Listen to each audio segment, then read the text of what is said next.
50 megawatt उसी contract में, उसी मुआहदे में जिसके तहत के इलेक्ट्रिक खरीदी गई, यह वादा किया गया कि सरकार उनको 650 मेगावाट बिजली देगी।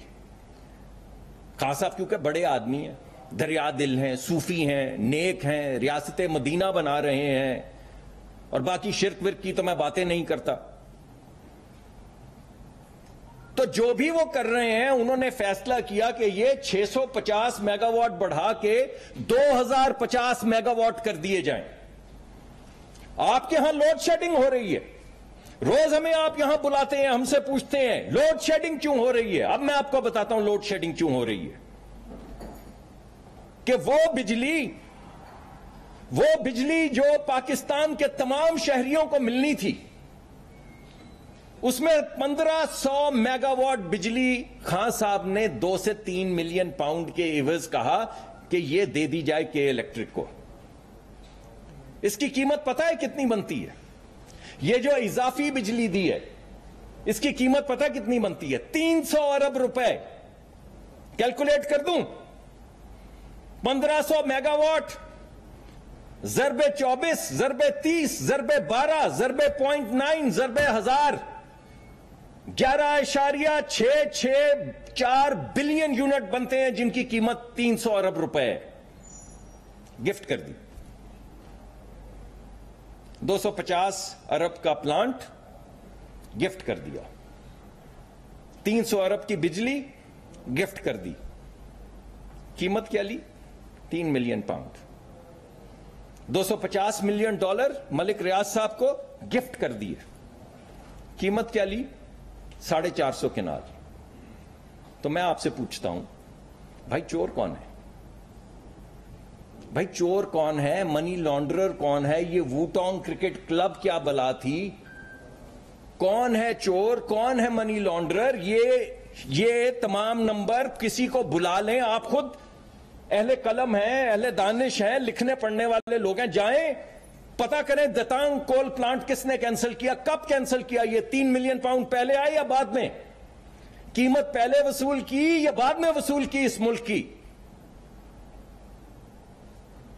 और आखिरी बात, साबित मैंने आपको बता दिया है एजेंट कौन है, मैंने आपको बता दिया है। अभी तो मैं भूल गया, वो बैरी दुसांज और इंद्रजीत जिनके पहले नाम आ चुके हैं। एजेंट कौन है ये तो बताना पड़ेगा ना। इंपोर्टेड कौन है? वो 350 कंपनियां, डिंग डोंग LLC वगैरह वगैरह। चोर कौन है? 450 केनाल के बदले में जो 250 मिलियन का तो बिलियन 250 अरब का तोहफा, मिलियन डॉलर का 250 मिलियन डॉलर्स का तोहफा दे, जो 450 केनाल पे, और जो शख्स 2.5 से 3 मिलियन पाउंड के लिए 250 का कारखाना दतांग कोल का तोहफे में दे के इलेक्ट्रिक को, और 300 अरब की बिजली तोहफे में दे, 650 को बढ़ा के 2000 करे, और वो मुअज़्ज़िज़ीन शहर CCOE को हेड करते हैं। मुझे तो अच्छा नहीं लगता नाम लेने का, लेकिन वो इतने मुअज़्ज़िज़ हैं, इतने बड़े आदमी हैं। तो को पूछे असद उमर साहब से, भाई किसने कहा था आपको ये सब कुछ करने को, और 3 मिलियन पाउंड के लिए? And yet Brutus is an honourable man. क्या बात है भाई। तो आखिरी बात मैं आपके सामने ये रखता हूं कि सादिक और अमीन कौन है। एक शख्स 5 साल तक अंडर ओथ कागज अपनी पार्टी के साइन करता रहा, अंडर ओथ के में अंडर ओथ उन्होंने साइन किए कि जो मैं कागजात आपके सामने जमा करवा रहा हूं वो सच हैं और सच के अलावा कुछ नहीं है। तो आज इलेक्शन कमीशन ने वो सारे आपके सामने रख दिए कि 5 साल झूठे कागजात जमा करवाए अंडर ओथ। तकरीबन 16 अकाउंट जो हैं वो छुपाए अंडर ओथ। एक लिस्ट है 8 की, कुछ अननोन अकाउंट्स की लिस्ट है, उसको जोड़ लें तो कुछ 16 के करीब अकाउंट बनते हैं। 16 बैनुल अक़वामी अकाउंट छुपाए, वो अभी भी सादिक और अमीन है।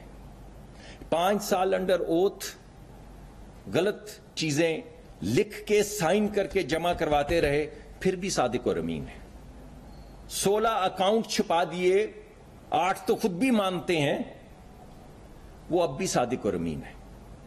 और कौन है जो सादिक और अमीन नहीं है?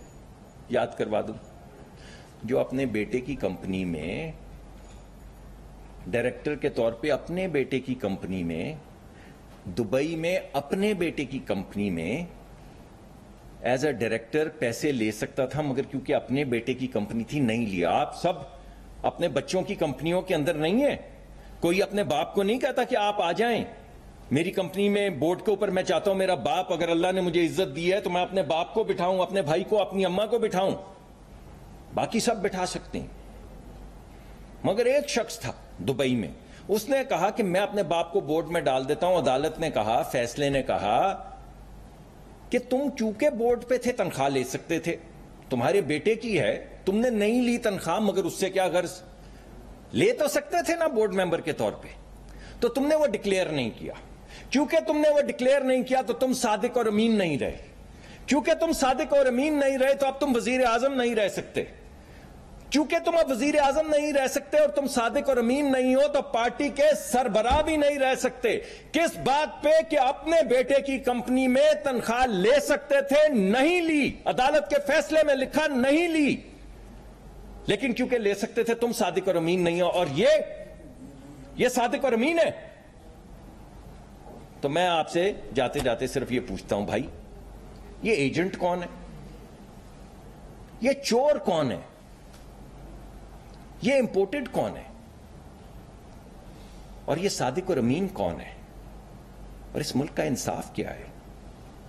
बहुत बहुत शुक्रिया। अवैध क्या नहीं, सिर्फ 2 सवाल होंगे। जी डॉक्टर साहब, बहुत खूबसूरत तरीके से आपने अपना केस प्रेजेंट किया और जिस तरह पावर शॉर्टेज को आपने लिंक किया, ये एक अपग्रेड जाता है। अब क्या देख रहे हैं, आगे क्या देख रहे हैं, क्या होने जा रहा है? आवाम भी सवाल करने जा रही है कि जो आप बातें कर रहे हैं इस पर क्या कोई पाबंदी लगने जाएगी? वफाकी हुकूमत क्या करने जा रही है? इस पर थोड़ी सी करनी। जी, मैं तो ये समझता हूं कि इंसाफ जो है उसकी एक अवामी अदालत लग गई है। ये तमाम चीजें जो मैंने आपके सामने पेश की आज, ये सब अदालती फैसले, और अब वो अदालती फैसले जो हैं वो अवाम की अदालत में आ गए। और हम तो सिर्फ फैसले आपके सामने पेश कर रहे हैं और एक ही बात कह रहे हैं, ये फैसला देख लें और ये फैसला देख लें और अवाम फैसला कर लें। तो अवाम को फैसला करने दें। मुसद्दिक मलिक साहब, ये बताइएगा, हुकूमत को अब इलेक्शन कमीशन की जानिब से जो कॉपी है वो मिल जाएगी, हुकूमत क्या इरादा रखती है? इत्तेहादी जमातें भी आपके साथ शामिल हैं, क्या उनके साथ भी मुशावरत होगी? किस तरह से आप इस सारे मामले को लेकर आप आगे चलेंगे? मैंने तो आपके सामने ये मामला रख दिया है, सुबह से सब लोग रख रहे हैं। उससे पहले आपके सामने ये मामला जो है वो इलेक्शन कमीशन ने रखा है।